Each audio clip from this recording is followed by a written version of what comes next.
Assunto polêmico, pessoal. Eu vim falar para vocês em relação sobre aquele paciente em surto dentro de uma UTI, onde ele pegou uma técnica de enfermagem e fez de refém.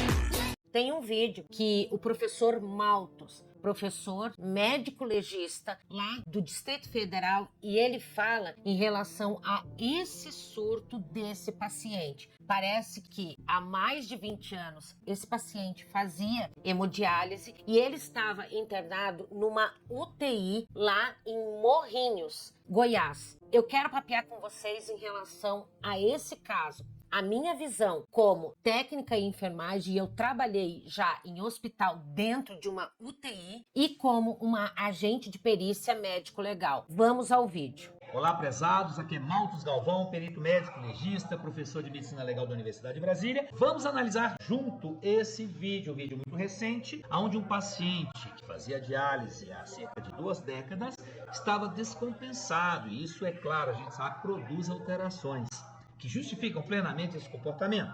Ele parece que havia agredido outras pessoas nessa unidade hospitalar, quebrou uma vidraça, pegou um pedaço de vidro pontiagudo e estava com esse vidro na região cervical anterior, com a possibilidade... E na parte ali que o professor está falando, cervical anterior, nessa região aqui.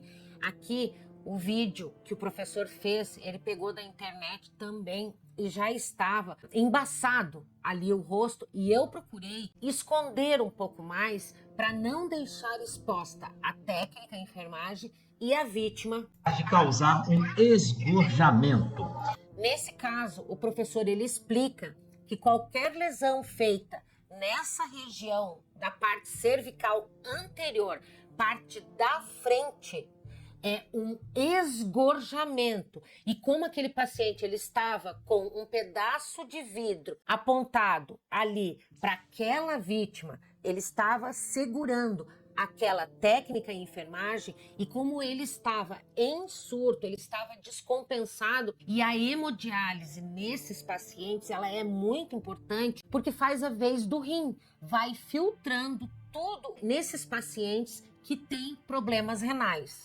E eu vi muitas pessoas criticando a ação do policial, dizendo que absurdo, que absurdo. Se ele não fizesse nada, ela poderia ter a sua artéria carótida lesada, sua traqueia lesada e poderia vir a óbito. Nesses casos, acontece porque eu já peguei vítimas de esgorjamento e na maioria das vezes são artérias e veias que são rompidas, onde a vítima, ela morre por anemia aguda.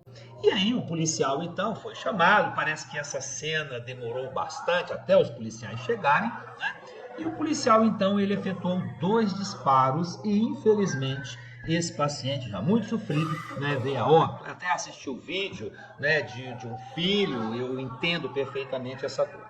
Que nem o professor Maltos ali, eu também entendo a dor dessa família de acontecer aquilo com aquele paciente, mas eu também trago à tona em relação à técnica e enfermagem em toda aquela equipe dentro de uma UTI. Fala-se muito na contenção química, fala-se muito na contenção física. Algumas vezes pacientes que fazem hemodiálise, dependendo da medicação que é aplicada, e aqui eu não estou afirmando nada. Qualquer coisa, se tiver alguém com maior entendimento que eu, coloque aqui nos comentários se eu estou errada. Quando a gente contém um paciente fisicamente ali naquela cama, aquele paciente, ele grita, ele mesmo pode se machucar. Em 14 anos trabalhando tanto em UTI adulto como numa ala de queimados, aconteceram algumas vezes de a gente conter aquele paciente e ele ficar desesperado. E os outros pacientes que estão ali dentro da UTI, que precisam de calma, que precisam de um local tranquilo, ficam agitados também. Algumas vezes também, medicações têm uma interação diferente dentro daquele corpo daquele paciente.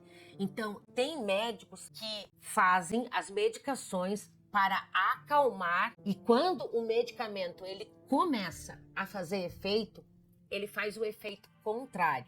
Por quê? Porque esse paciente ele está fazendo a hemodiálise e pode acontecer de a composição daquele medicamento dentro da pessoa dar outra reação. Eu já vi pacientes onde era-se feito um benzodiazepínico para acalmar aquele paciente e ele ficar num surto terrível ali dentro da UTI. A gente continha aquele paciente, mas infelizmente ele não parava de gritar e não tinha medicação que fizesse aquele paciente parar. Só que nesse caso em específico, quem garante que já não tinha sido feito uma medicação para esse paciente ficar mais calmo e acabou dando um efeito rebote, acabou dando um efeito contrário. E aí? E como é que fica a equipe de enfermagem?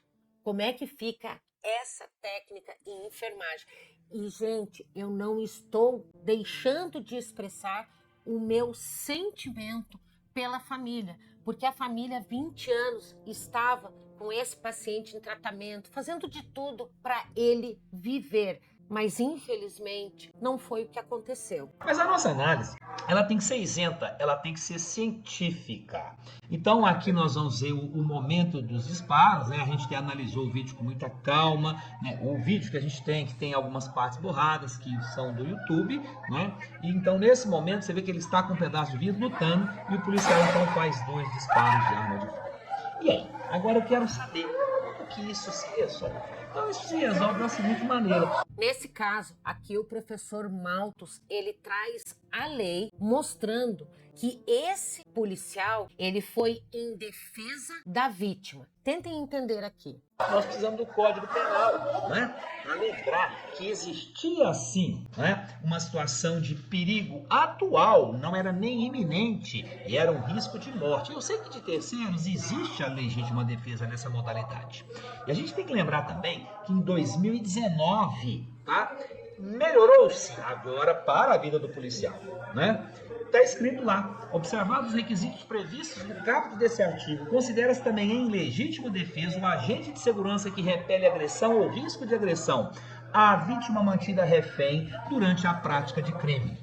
Nesse caso, o professor Malthus, ele está mostrando que no Código Penal o que o policial fez não foi errado. E eu sei que esse vídeo é polêmico em relação a isso, porque a família ela está consternada. E nesse momento, que nem o professor Malthus vai falar, nós não estamos sendo insensíveis em relação à família, e sim trazendo informações pertinentes em relação a essa vítima que estava de posse desse paciente que estava desorientado, em surto. Então, meus prezados, o meu entendimento, com todo respeito de quem pensa diferente, é que sim, o policial agiu em legítima defesa da vida de um terceiro. É um pesar, a gente não deseja a morte de ninguém, mas se a lei realmente for interpretada da forma como deveria, inclusive com um novo parágrafo, nem precisava desse novo parágrafo, tá? Mas para deixar claro que aí a ação da polícia, você pode questionar, poderia ter outra alternativa. Aí eu vejo alguém, por que não usou uma taser? Ele tinha uma taser naquele momento. Então a análise deve ser muito ponderada e deve ser feita com muito cuidado. Aquele abraço. E nesse caso, eu também penso igual ao professor Malthus. Eu trabalhando na área de medicina legal, diretamente ali com a necrópsia, vai que numa dessa, esse paciente não tivesse sido contido da forma que ele foi ali pelo policial e essa técnica em enfermagem levasse um esgorjamento. Esse paciente esgorjasse ela.